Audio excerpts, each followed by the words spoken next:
Hi there. If you're a keen gardener like me, then there's one job that can take up an awful lot of your time, whether you talk about plants in the garden or plants in the greenhouse like I've got here, and that's watering.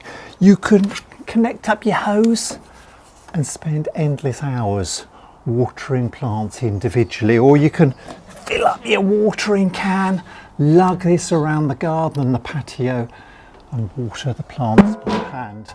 But there is an alternative, and for me that's to try and make life a little bit easier. You can automate your watering, and in this video I'm going to show you a few ways that I make my watering life easier here in the greenhouse and also out in my garden. And now I'm going to explain how I set up my automatic watering system in my greenhouse. I use the AutoPot system, and this is connected to a water tank, a large tank which I can fill with water and liquid feed, which I put right at the end of my greenhouse. Now the individual pots will sit in these plastic trays, and I've got about 10 plants to grow, cucumbers and tomatoes, in the greenhouse this summer. So I just spread the trays, the base trays, along the length of my greenhouse, just spacing these out equally so the plants will have plenty of space to grow as they develop. Just place these trays all along. I've got 5 of them here now. Just ease them along, space them out along the length of the greenhouse. And now you can connect up the pipework. This clips on to the base of the water tank. A main irrigation pipe goes right the way down the length of the greenhouse. And this is the south side, the sunny side of the greenhouse. And from this main water pipe, one smaller water pipe goes into each of these base trays. So get all the pipework in place, and now I can connect up these AquaValves. Every tray has a little regulator AquaValve in the base, and this just regulates the amount of water entering the tray. The float system allows water to come in and cuts the water off when there's enough water in the tray, and turns the water on when it needs more water. Now the AquaValve comes in a number of components, little floats.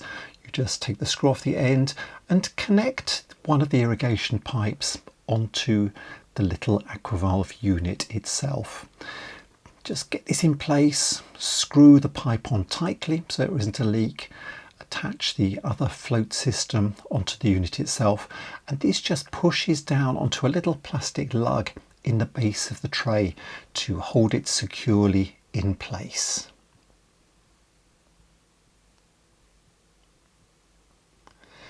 Now each tray also has some root control mats, so put these in the base of the tray. It just stops any of the roots from the plants actually getting into the valve itself. Check that the valve is working, turn the water on, check that water is coming through the pipework itself. Water's flowing really nicely here. So once you know that the water's flowing well, you can put the little AquaValve in place, and this will just allow a small amount of water into the base of the tray. Once there's enough water in there, the valve will turn off. Then you can place your tomatoes, cucumbers, whatever other crops you've got into the trays. Place one plant into each tray itself and just put that down into position, ready for your summer crops to develop. And finally, top up the water tank. Fill it right up to the top. Now, as well as adding water, I often put a liquid feed in the pot itself so that it will feed the plants as they grow. An alternative to the AutoGrow is a system I tried many years ago called the Quadgrow self-watering planter, available here in the UK. And this consisted of a large plastic trough or reservoir which should mix up a solution of liquid feed. And I think it comes in different sizes, but mine had 4 pots that sat on top. Now to water the pots, there was a capillary matting wick that went from the compost in the top pot right the way down into the reservoir below.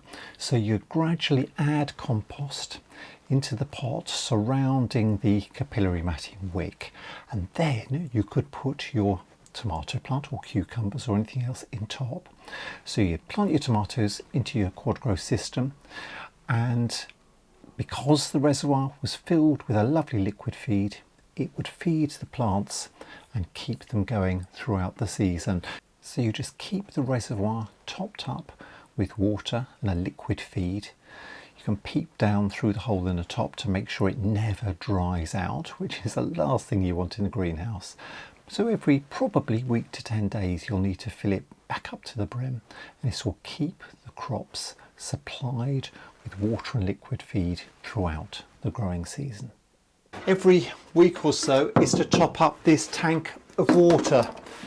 Just literally fill the tank up completely, and the water will just flow from this tank into the trays at the bottom, the green trays.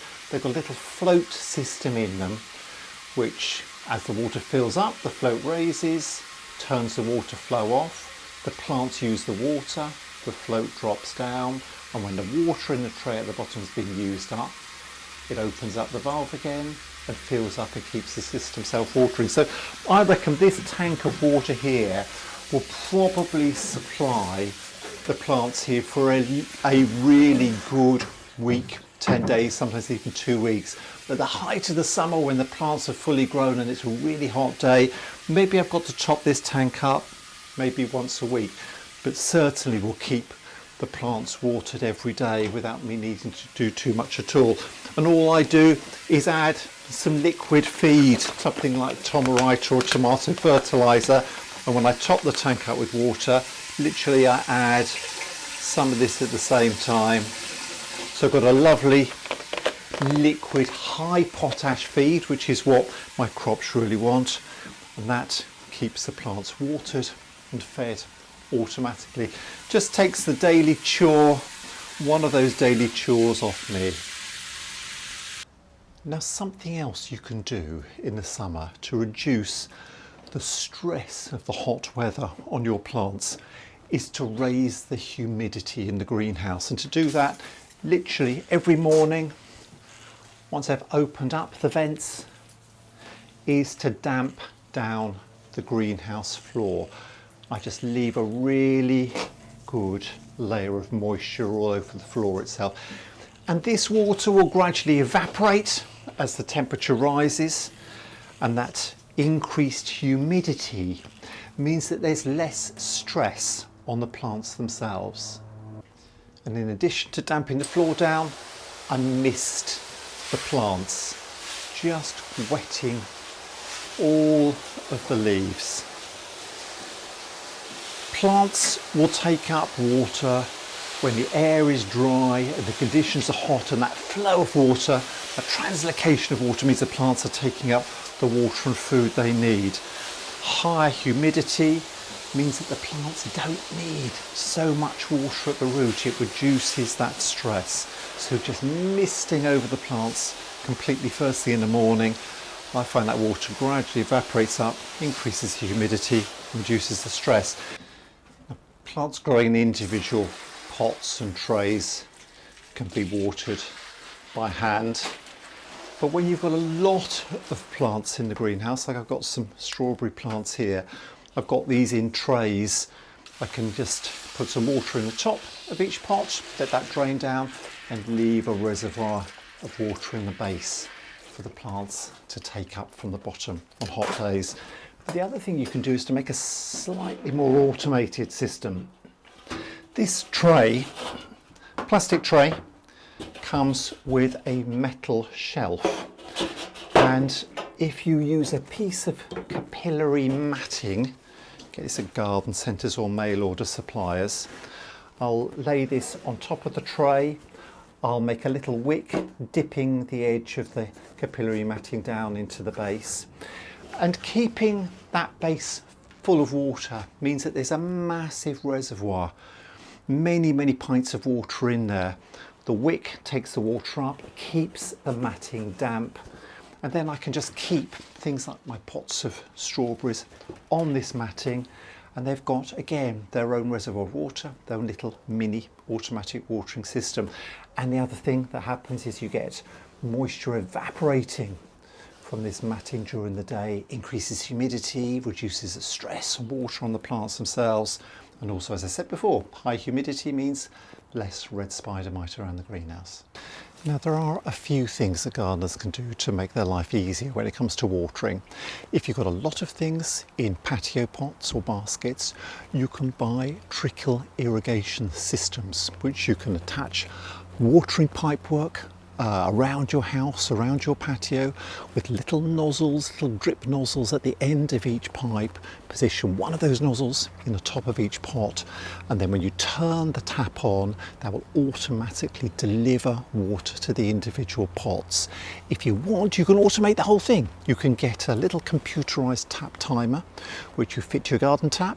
You put the pipework onto that, you set the time, and that will water at particular times for particular durations. So literally you can set the timer and leave that to water all your patio pots automatically. This is the perfect thing to buy if you've got a lot of things in containers and you're going away on holiday. You can set up the system and it will look after the watering while you're away.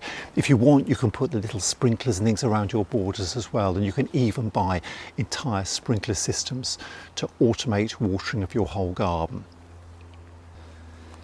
The other thing you can do is to buy some Leaky or seeping hose. This, I think, is made out of old recycled black car tyres, and this length of hose can literally be plugged onto the tap or a garden hose at one end, and when you turn the water on, water seeps out along the entire length of the hose. So in a border like this shade border here, or I've seen it in gardens that I've visited in big long herbaceous borders, they've run lengths of this hose right the way through the border, up and down, and zigzagged through all the plants in the border. And that means that the gardeners at the end of the day can plug on the hose, turn on the tap and water all their borders much more quickly than if they were going to go and do it by hand. In my own garden, I run lengths of this hose along the lengths of my fruit, particularly my blackberries and my tayberries and my raspberries. And that means that I've just woven the hose along the whole length of the fruit, and I can just water by plugging in the hose. I also use this around some of my crops, particularly my outdoor tomatoes. I've taken the seep hose and I've taken it in and out, zigzagged around my tomato plants, and that way, rather than watering each individual plant every few days, I can turn on the tap, plug it onto this hose pipe and water all of my tomatoes in one go. Just leave it on for, it might be 15, it might be 20, it might be 30 minutes, however long the length of hose is and however many plants you've got. If you want, you can even spread this leaking hose through your borders and then cover it with a mulch of bark or compost or other material, and that way it just locks in the moisture as the water seeps out. It's not going to evaporate off the top, it will drip down and the mulch will conserve that moisture. And on my summer patio, I try and make life a little bit easier when I'm watering too, rather than just watering the pots over the top and letting the water soak down and leaving the pots during the day. I stand my big pots in saucers of water, acting as a reservoir. Top this up in the morning and the pot, particularly terracotta pots, will soak up that moisture during hot days to keep the plants well supplied with water. It's just a simple thing to do, a saucer under each pot, water from the top, let the water run down, but leave that reservoir of water full in the saucer below, and that will help keep your plants going through really hot, dry summers. So there you are. I hope you found those tips useful and you can put some of them into action in your own garden and greenhouse. Happy gardening.